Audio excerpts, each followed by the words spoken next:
participate in the movie with a part.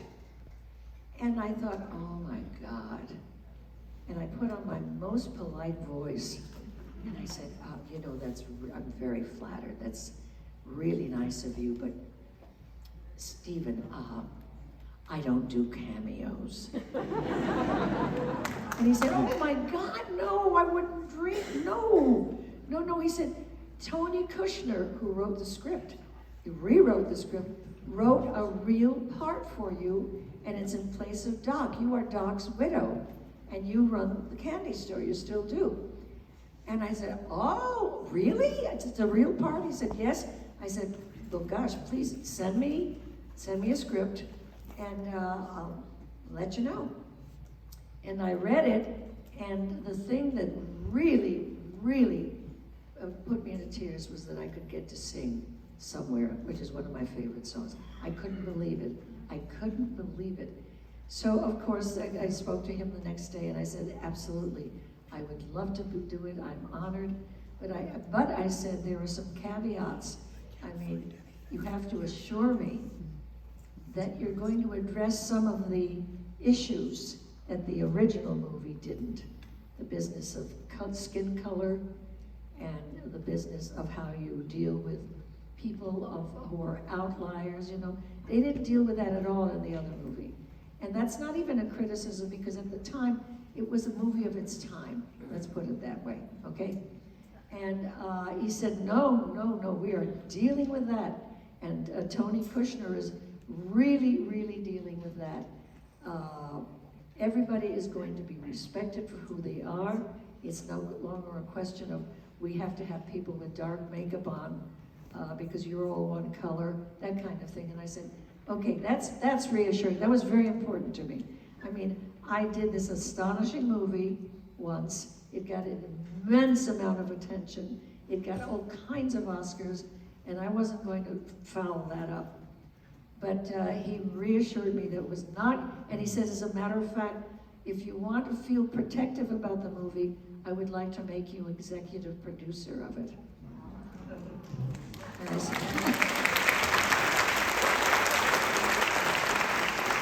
and under my breath, I said, it's pretty good. And I said, okay. And that's what happened. I get credit, you'll see at the very end, executive producer Rita Moreno.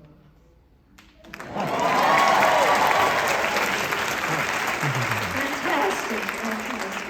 Now, was your character, Valentina, was she in the original 1961? Hell no. No, it was Doc. What Tony Kushner, the writer, was doing was replacing Doc, which wasn't much of a part, if you remember. It was really what I used to call a non-part.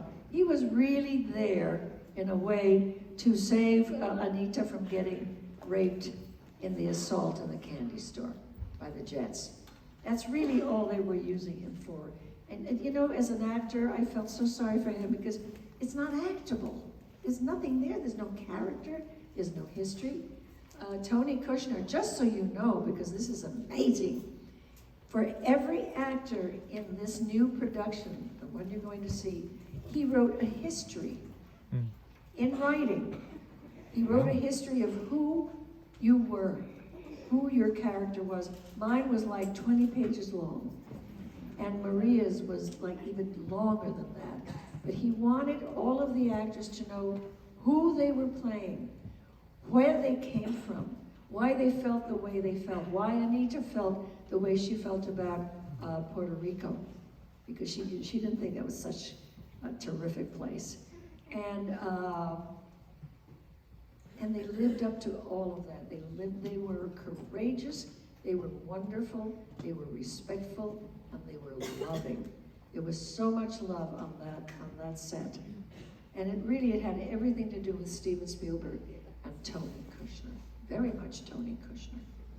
So you played Anita in the 1961 version, and right. Ariana DeBose plays her in the 2021 version. I would love to have played it, but I'm 90. I just don't think they would go for it. And of course, both of you won the Academy Award for Best Supporting Actress. Right. And I do believe that you two are the only people that have won an Academy Award for the same character based on the same material. I think you're right, which is astonishing. But you know, I have to tell you that after doing some scenes with her, when we were shooting the movie, I said to myself, Oscar, this is Oscar. And I also, without in any way denigrating her, it's that kind of a part.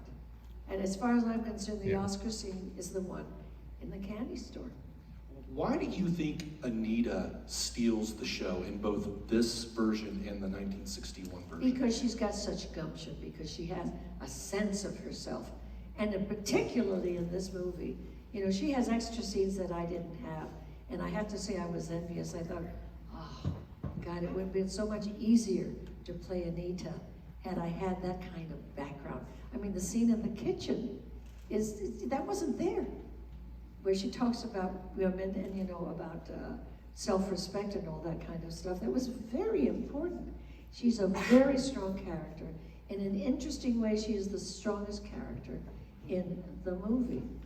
But what's more interesting, as interesting, is that Valentina, which is now my part, the lady who runs the drugstore candy store, is a very strong character also. And a lot of people have said to me, she's the heart of the movie. And I think they're right. I think Valentina is. I would have liked one more scene, but shit, you know. That would be ungrateful. Watching the Academy Awards this year, it was momentous. You know, there was some news made during that telecast. But where are we speaking of Will Smith? But I will who say, just apologized today. Today. I will.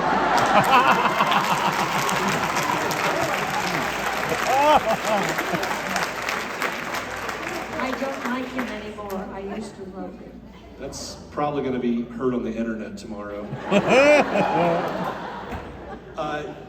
But one of the moments in that telecast that really was moving to me, and it reminded me of the Oscars, why. You're speaking of the Oscars. That's correct. Why I watched the Academy Awards all these years was Ariana DeBose accepting the award and looking at you and telling you, I cannot believe you're looking at me.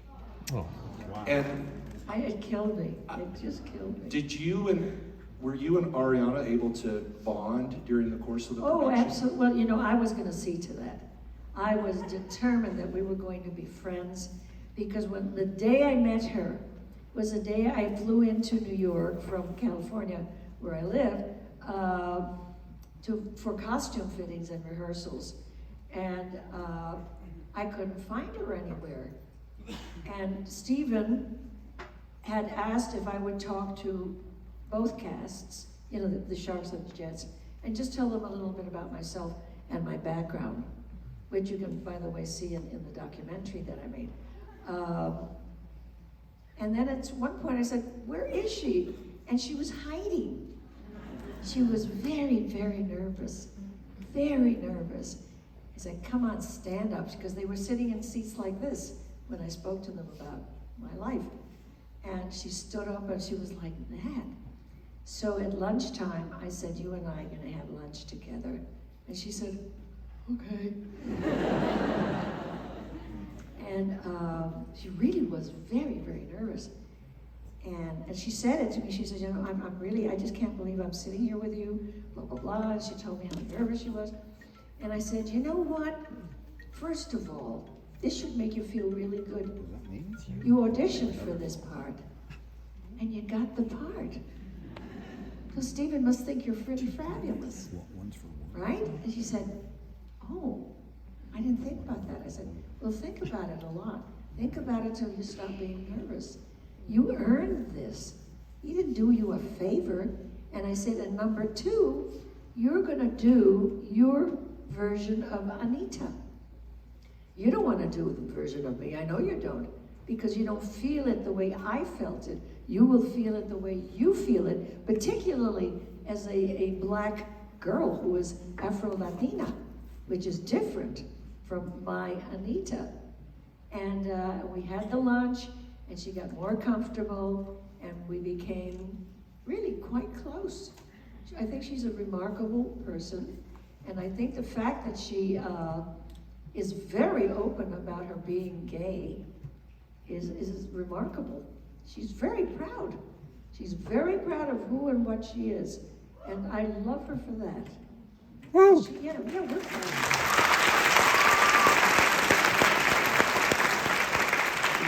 West Side Story is such a powerful story about the immigrant experience and of what it means to be an American and what it means to live in America.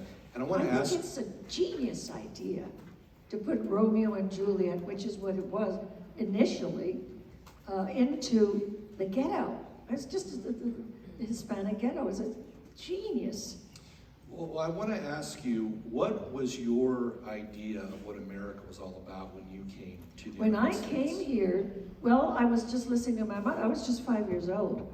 All I knew was that it was so cold, and I couldn't understand that. The other thing I couldn't understand, I remember saying, Mommy, we were on the bus on the way to an apartment in the Bronx, my mom's aunt, Didi. And I said, what happened to the trees? There's no leaves on them. And she said, it's called winter, honey.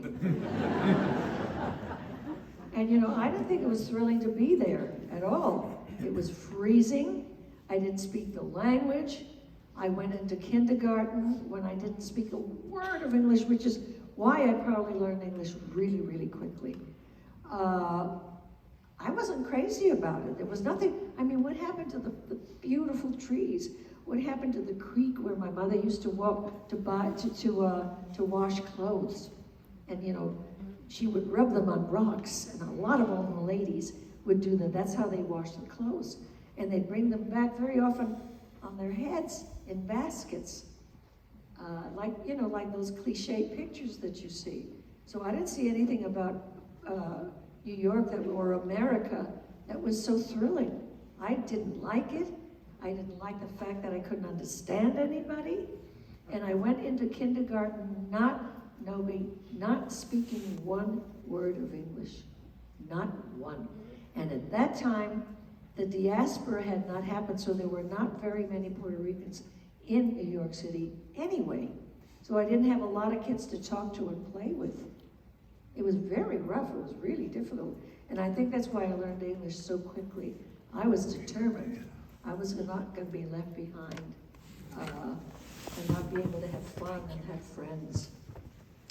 In the documentary, A Girl Just Decided to Go For It, there's some newsreel footage or some archival footage of you, I believe, holding your daughter, and you're saying to a group of people... Of young Hispanic and Indian and Black young people. Be proud of who you are and where That's you come right. from. Was that something that you always knew growing up, or was it something that No, that was something that was kind of new to me. I mean, I had a very rough childhood because on the way to school, I'd run into these little gangs of white kids who would call me terrible names, you know, like Spig and Garlic Mouth and stuff like that. And it was very scary. I never told my mom because instinctively I just knew that she wouldn't be able to do anything about that. And I didn't want her to be scared for me every time I went to school. What was your question? It's hard to be 90. My question was it something, I mean, you basically answered it. Was it something that occurred to you all throughout your life, or was it something that you had to grow into? Knowing, you know, being proud of who you were. No, that took a while. It took a long while. When I went into movies for the very first time, which was MGM Studios, I did not like being Hispanic because I had been taught in a way or reminded that I wasn't worth much, that I didn't have much value. So I went into movies feeling really bad about myself. And it took a long time for me to get over that. When you are young, and you know, children who are 5 and 6 are very tender, and they're fragile. Even though they seem tough and they yell a lot and all that, they're very fragile, so that if someone tells them, you stink, you know, you don't mean anything. you're Puerto Rican and you stink, people are smelly. You believe it. You believe it because you're 5. And that stays with you forever. It's still in me somewhere, believe me. You don't really quite get over it. And that's why I'm so happy now about the women's movement and how it's changed so much, and how we are reminded constantly that we have value and that we bring something to the table that nobody else can, because we are Puertorriqueñas, Boricuas. Or Black, or Cubanas, or Spanish, or Mexican. All of that has taken on a new meaning now. And I, as a person of 90 years, I'm really thrilled at that. I'm so happy about that. And it's going to get better, even better. And you've used your voice to speak up for the marginalized and for women, but also people in the LGBTQ community. Absolutely. And I guess I don't have a question, but my question is, do you know how amazing a human being you are?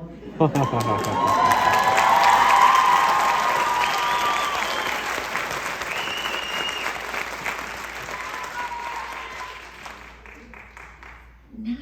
really. That's a difficult question, because if you say, yes, I think I'm swell, I'm special, people are going to talk. People will talk. And if you say no, they're going to think, oh, she's being too modest. And it's not modesty, it's just that I get shy when people say things like that. I mean, it's wonderful that it happened to me, that this happened to me. And for that, I will be deeply grateful forever. But it's not something I planned on, I'll tell you that. Well, I'll say the question was really for them to tell you how awesome you are. Oh. Woo!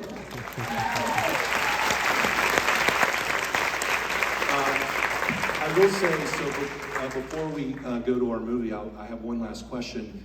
Why don't you do cameos? Because it means you're out of work. That's what it represents. It means if you can do a cameo of your Tom Hanks, because he's been around forever, but he's also been a star forever. I haven't been a star forever. So a cameo is not meaningful in terms of, look who just appeared for one scene in this movie. They're not gonna say, it's Rita Moreno. It doesn't work that way. You don't wanna do those things unless you're a huge star. I've never been a huge star. I am well known, and God knows I have earned my well-knownness, but I really wouldn't do something like that, because I think it would be detrimental to my career. Well, I will say that in the course of this 10-day film festival, you've been here 2 days, and some may think that's a cameo, but you are a leading lady. And we thank you. Ladies and gentlemen,